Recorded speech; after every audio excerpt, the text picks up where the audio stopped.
Caroline a l'habitude de sillonner la France à vélo avec son mari et ses 2 enfants. Son credo, voyager, explorer et partager son amour pour la petite reine. Retour sur une passion 100% vélo. Je pratique le vélo-tourisme car pour moi c'est un moyen de voyager autrement, plus lentement, d'avoir un rythme adapté justement pour profiter du quotidien, de tout ce qui nous entoure et surtout de ceux avec qui on pédale, que ce soit mes enfants, mon mari ou mes amis.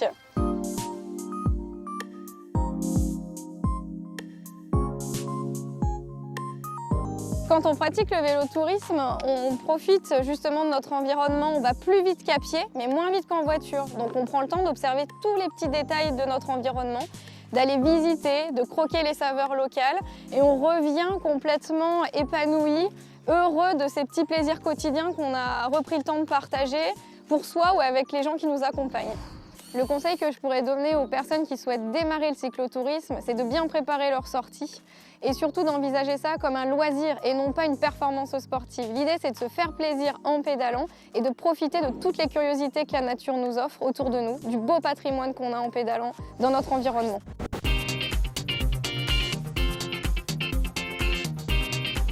Ça tourne! Pratiquer un peu, beaucoup, passionnément le vélo, c'est bon pour la santé.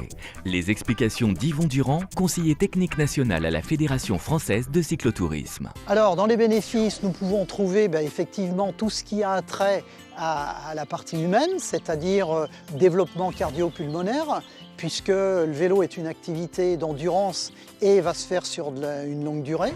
Le système musculaire, puisque effectivement, même si on peut dire qu'on a surtout le système des jambes qui travaillent, on a tout le corps qui intervient.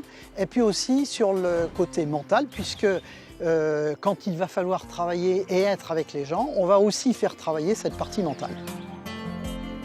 Alors dans l'équipement indispensable, on va retrouver bien évidemment le vélo, un vélo bien réglé pour être en bonne condition. Et puis surtout un équipement adapté, à savoir un cuissard si possible, une paire de baskets ou bien des chaussures équipées pour aller sur des cales automatiques quand on en possède, mais ce n'est pas une obligation. Et puis une paire de lunettes qui peut permettre de protéger les yeux. Et aussi des gants qui nous protègent aussi des petites éraflures et des griffes dues aux ronces par exemple.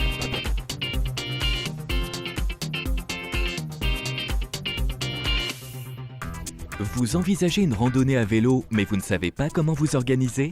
Voici les bons conseils pour bien préparer votre périple à 2 roues avec Delphine Boulogne, expert de l'IGN. Alors il est important, quand on part en randonnée à vélo, de se préparer suivant plusieurs critères.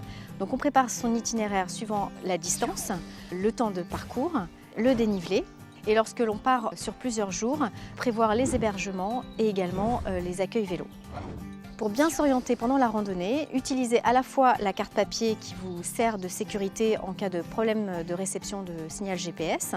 Vous pouvez également utiliser votre GPS ou une application mobile. Cela vous permet de savoir exactement où vous vous positionnez sur le parcours et de randonner en restant guidé. Alors si je devais donner un dernier conseil, c'est qu'en complément de toutes ces solutions qui sont à votre portée, à la fois la carte papier et également les applications ou le GPS, c'est de rester attentif à l'environnement dans lequel vous vous trouvez, puisque vous pouvez très bien tomber sur un balisage qui vous propose un point d'intérêt que vous n'auriez pas vu auparavant sur la carte.